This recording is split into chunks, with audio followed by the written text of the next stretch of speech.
কখনো কি চিন্তা করে দেখেছেন, আল্লাহ তাআলা যদি আমার এই পাপের জন্য আমাকে জবাবদিহি করতে বলে, অথবা আমার এই গুনাহের কারণে আমাকে যদি জিজ্ঞাসা করা হয়, আমি তার জন্য কি জবাব দেব?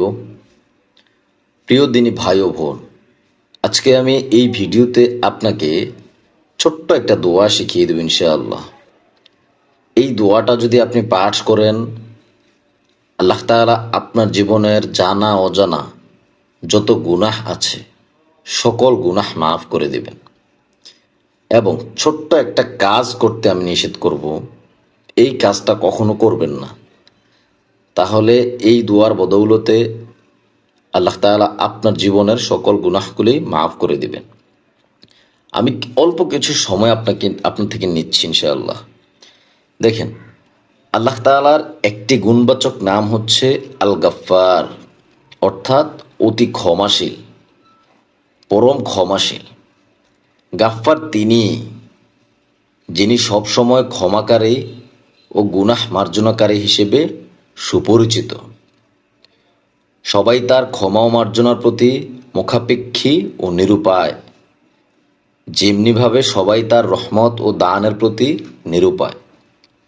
যারা ক্ষমা ও মার্জনাকারী আমল করবেন, তাদের তিনি ক্ষমা ও মার্জনা করবেন বলে ওয়াদা করেছেন। কি ওয়াদা করেছেন? সূরা তাহার ৮২ নম্বর আয়াতে আল্লাহ তাআলা বলেন, কুরআনে আছে, আমি অবশ্যই তার জন্য ক্ষমাশীল যে অনুতাপ করে, বিশ্বাস করে, সৎকর্ম ও সৎপথে অবিচালিত থাকে।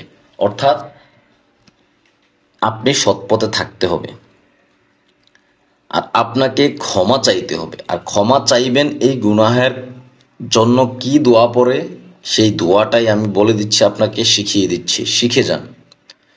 সেই দোয়াটা হচ্ছে সামি'না ওয়া আতা'না গুফরানাকা রব্বানা ওয়া ইলাইকাল মাসির। ছোট্ট দোয়া, পড়েন আমার সাথে সাথে। সামি'না ওয়া আতা'না গুফরানাকা রব্বানা ওয়া ইলাইকাল মাসির। এই ছোট্ট দোয়াটা পাঠ করবেন, সর্বাবস্থায় পাঠ করার চেষ্টা করবেন। প্রয়োজনে লাইক দিয়ে ভিডিওটা সেভ করে রাখুন, ভুলে গেলে বারবার দেখবেন। আরেকটা কথা হচ্ছে, আপনি পরিবার পরিজন যারা আছে তাদেরকে এই দোয়াটা বেশি বেশি পড়তে আদেশ করবেন। যেই কাজটা কখন করবেন না, হাদিসে এসেছে আল্লাহ তাআলা বলেন, হে আদম সন্তান, যদি তোমরা কেউ পৃথিবী সমপরিমাণ গুনাহ নিয়ে আমার কাছে আসো এবং আমার সঙ্গে কাউকে শরিক না করে মিলিত হও, তাহলে আমি পৃথিবী সমপরিমাণ গুনাহ ক্ষমা করে দিব। একটু মনোযোগ দিয়ে বুঝেন। অর্থাৎ আপনার গুনার পরিমাণ যদি এই পৃথিবীর সমানও হয়, তাও আল্লাহ তাআলা আপনার গুনাহগুলি মাফ করে দেবেন। তবে আমার সঙ্গে কাউকে শরিক না করে মিলিত হও, অর্থাৎ আল্লাহ তাআলার সাথে কাউকে শরিক করা যাবে না। আপনি যদি কাউকে শরিক করেন, সেটা হয়ে যাবে শিরক। আর এই শিরক হচ্ছে আল্লাহ তাআলার সাথে কাউকে শরিক করা, যেটার পাপ আল্লাহ তাআলা কখনো ক্ষমা করবেন না।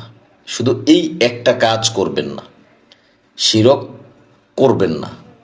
তাছাড়া দুনিয়াতে যত পাপ আছে সকল পাপ হয়তো আল্লাহ তাআলা আপনাকে চাইলে মাফ করেও দিতে পারে।